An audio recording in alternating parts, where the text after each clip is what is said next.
Hi everybody, this is Bastiaan and today we're going to take another look at the Benoni. So we've seen the Benoni played in the previous game, but this game will be the exact opposite because I am playing the black side of the board and the game will be very open instead of a constricted blockaded game like the previous one.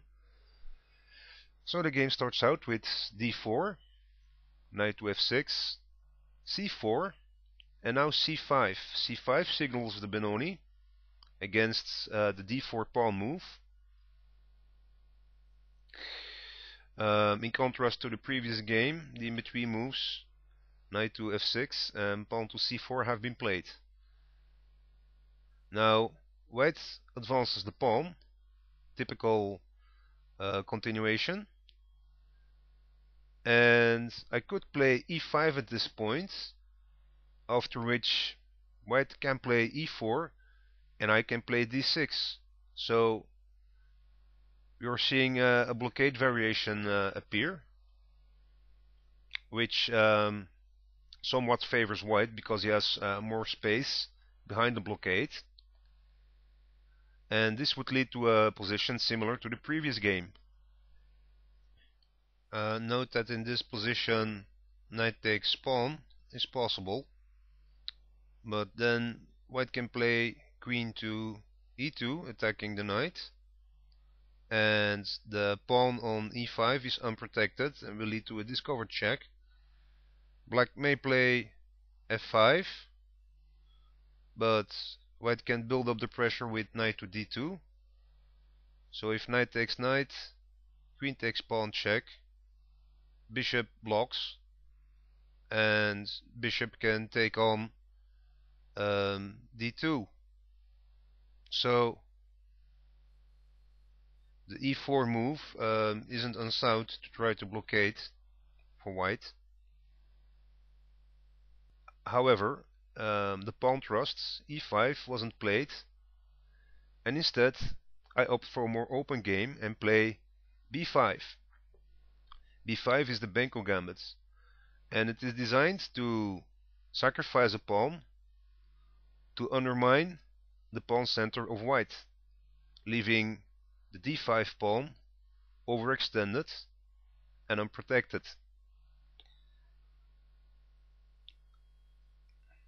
White accepts the Benko gambit, and although black may recapture the pawn immediately, I don't suggest you do so. For instance, queen to a5 check can be played to recapture the pawn immediately, but if you look at the continuation, bishop to d2, queen takes pawn, knight to c3, gaining tempo on developing the knight.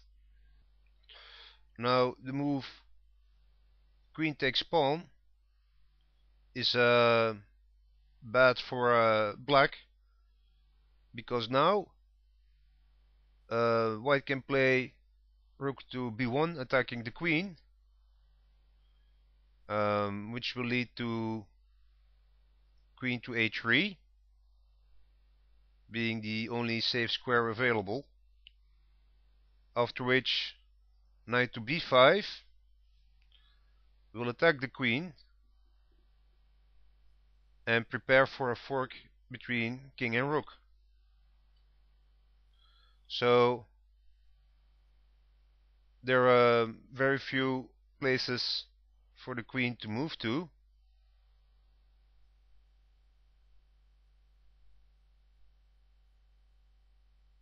If queen takes pawn is played, which is the best move, rook to a1 chases the queen even more, queen to b2, knight to c7 check, black will lose the rook.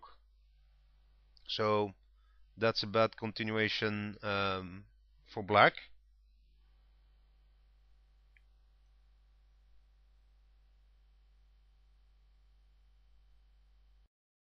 Queen retreats to b7, targeting the pawn on d5 in the hopes of gaining the overextended pawn, and white can simply play e4, which is protected by the knight. White is ending up with a better position, a strong island in the center. So it's probably not the best continuation. What black should play instead is offer up the second pawn, a6. And now there are several book move continuations. White may play b6 and offer back the pawn, after which black will play queen takes pawn on b6, and white can continue with normal development like knight to c3. Or white may become greedy and grab the pawn, the second pawn. Pawn takes pawn on a6. After which black can play bishop takes pawn and develop perhaps the queen to b5 for strong adjacent diagonals.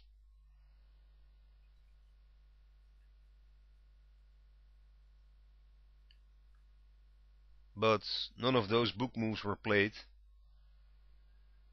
Instead, white plays another book move, which is knight to c3.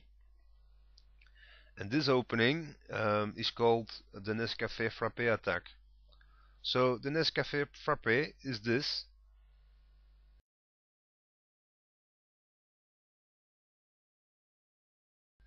But it is also this. And the name was probably given by someone drinking a Nescafe Frappe while playing this opening. It has been seen on master level and grandmaster level, although not that often. And the point is obvious. The knight protects the pawn, so if pawn takes pawn, white gets additional development for his knight. So I grab the pawn, white recaptures, and now there are several possible continuations. I can play queen to a5 check, targeting the knight, which will force the knight back, after which I may play bishop to b7, adding another attacker on the pawn on d5. So that's possible. Or I can play bishop to b7 immediately, without the in-between move queen to a5 check, attacking the pawn. That's also possible. But I play another continuation, pawn to e6. So I'm hoping to trade off pawns, after which white will have wasted a lot of time advancing the pawn, and I'm wasting less time recapturing it, and perhaps even gaining a pawn island in the center. So black takes on the pawn. I play the in-between move queen to a5 check, so the knight retreats. Of course, bishop to d2 cannot be played, or white loses the knight. Knight retreats, and I recapture. And there are two ways to recapture, with the f pawn or the d pawn. But if I recapture with the d pawn, I get an isolated pawn on c5, which I don't like. So I recapture with the f pawn, getting two pawn islands, one of which is 3 pawns in the center. The trade-off is that if I castle, I'm having a weakness on f7. But this is the best of the two continuations. And this position isn't new, and I'm going to give you the link of 2 master games that have ended up in this position with the Nescafe Frappe attack at master strength. So we can see what white may do to continue in this position, and you may analyze those games after you watch this one to get even more ideas on how to continue playing. In this game, however, white continues with bishop to g5, developing a piece aggressively. And I don't like this move at all, because the queen is no longer on d8, and the attack isn't strong at all. I play knight to e4, which puts pressure on the knight on c4 with the discovered check, and also attacks the bishop. So playing bishop to g5 leaves white with the choice to either sacrifice a pawn or lose the bishop pair. White chooses to lose the bishop pair and plays bishop to d2. I play knight takes bishop and queen takes knight on d2. I continue with d5, creating a strong island in the center. White plays knight to f3, and I play d4, advancing the pawn island. The knight moves to e4. Now my queen is under attack by white's queen, and I'm not ready to trade off queens. So I retreat to b6. And b6 serves two purposes. I may at some point attack the pawn on b2. I am protecting the pawn on c5. I am protecting the pawn on d4 in case this pawn advances. And I am not on a square on the white diagonal. So if white advances the pawn, he will not have a discovered attack on the queen. So queen to b6 looks like the logical place to retreat the queen if I want to keep it. Black plays b4, which eliminates possible threats of queen takes pawn on b2 and prevents the queen from going back on the diagonal, attacking the pawn. Currently I have two defenders. Now again there are a few continuations. Let's see, if pawn takes pawn is played, white may play queen takes pawn, and I end up with an isolated pawn on d4 and e6. So that's not a good continuation. I could play queen takes pawn, but after queen takes and pawn recaptures, again I'm having an isolated pawn on b4, and we can see white already has an attack on the pawn on d4.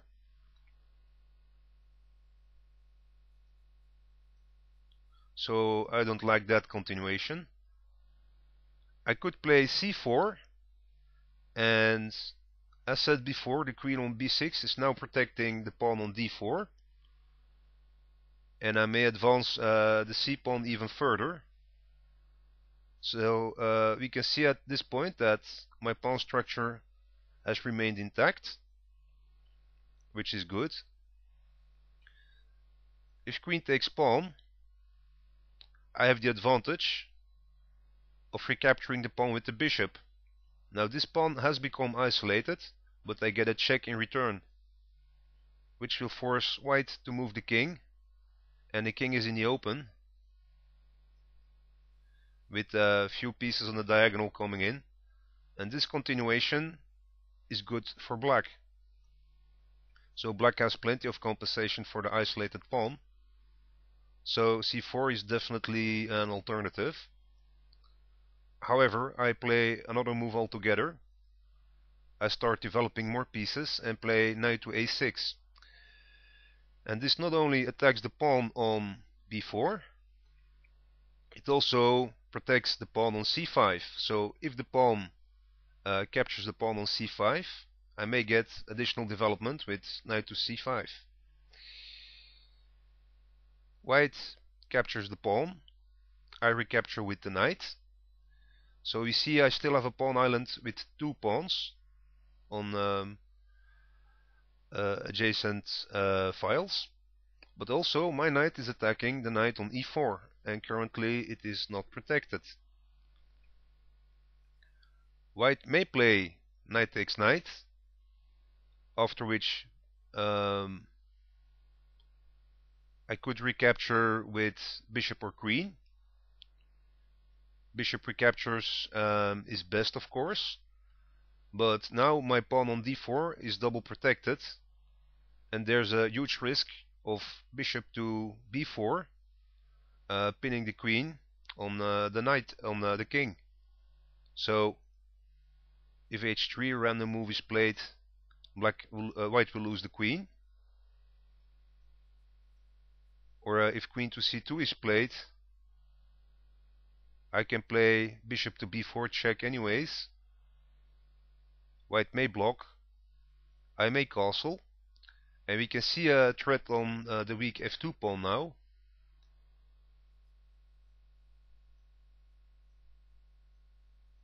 With perhaps a discovered attack that has to be responded to. So let's say h3, I can play d3, attack the queen, and have an attack and check on the enemy king.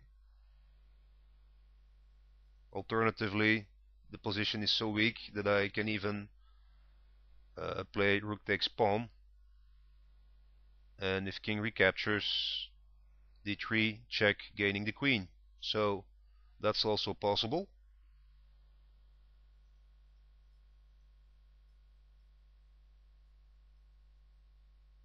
So knight takes knight has complications for white. Instead, queen to c2 is played, protecting the knight, so white doesn't exchange knights. I play knight takes knight, queen recaptures, bishop to b4 check, king to d1, and now I play bishop to b7, developing the bishop with tempo, with an attack on the queen, also protecting the attack of the queen on a8. And it's really regrettable I played this move. Just a few days ago, I made a video on YouTube about the power of the diagonals with the Kloskov gambit.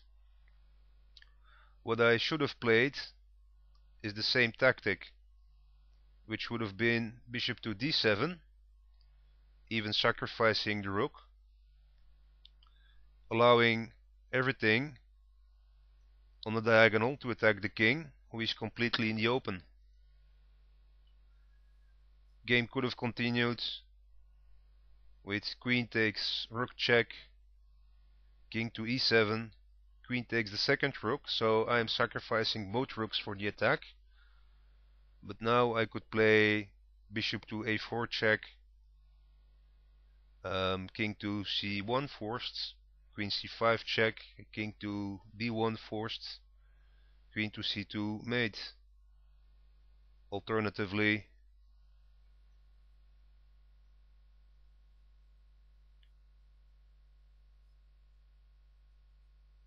bishop to d7, and if a random move is played like h3,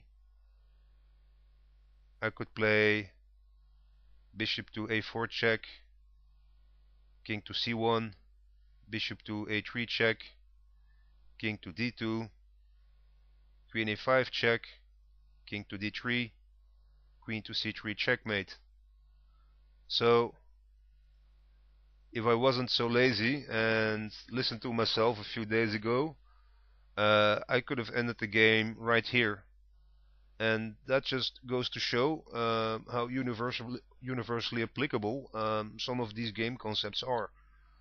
But sadly, the move bishop to d7 was missed, and I will continue with a weaker attack, which is still powerful and winning for black, attacking the secondary target, bishop to b7, attacking the queen.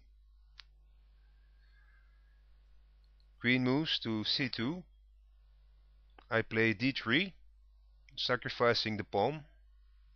Pawn takes pawn, but now the pawn is weak and the king has become more exposed. I castle,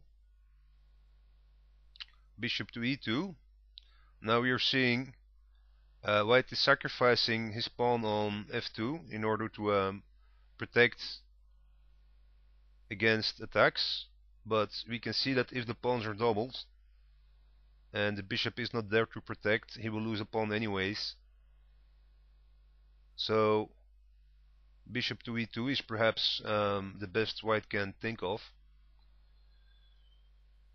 Rook to c8, developing the rook with tempo. So I'm following the same strategy, developing my pieces, chasing the queen. Queen to b3. And now I cannot take on the pawn anymore because of queen takes bishop. But I continue the strategy of chasing the queen. Rook to a3. Again developing a piece and again forcing the queen to move. Queen moves to b1. And now bishop takes knight. And there are two ways for white to continue. Pawn takes or bishop takes. Let's see what happens if pawn takes, which was not played. Then black can continue with queen to d4, still protecting the bishop on b4. Rook to g1. So white rook to g1 is just an example, but we can see that this rook cannot move.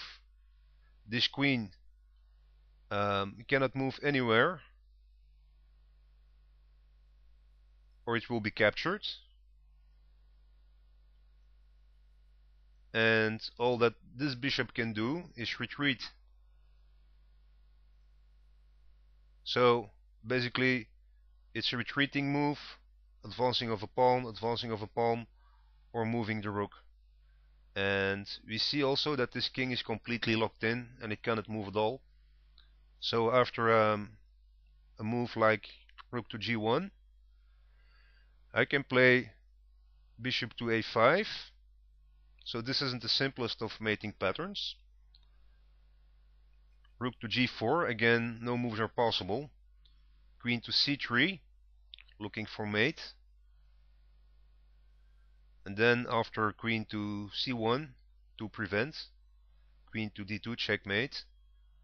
Black can play queen to e1 checkmate instead. So if you go back, we can see that pawn takes bishop in fact leads to a forced mate. So black tries bishop takes, but now I can take advantage of the pawn I isolated before. It's currently under attack by the rook, but still guarded by the queen.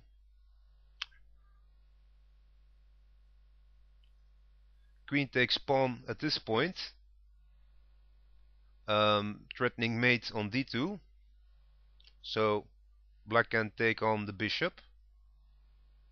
But if black were to do so, say queen takes bishop to prevent the mate, this was not played, I can play rook takes pawn because there's no longer any protection on the isolated pawn on d3.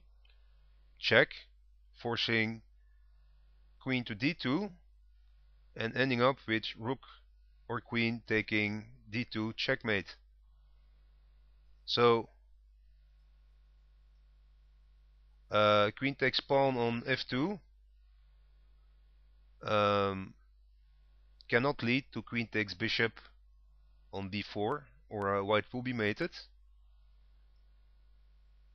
If bishop to e2 instead, to block against the mate, this was played. Black can play queen to f4, again threatening with mate. Now if queen takes, of course queen can recapture, if nothing else.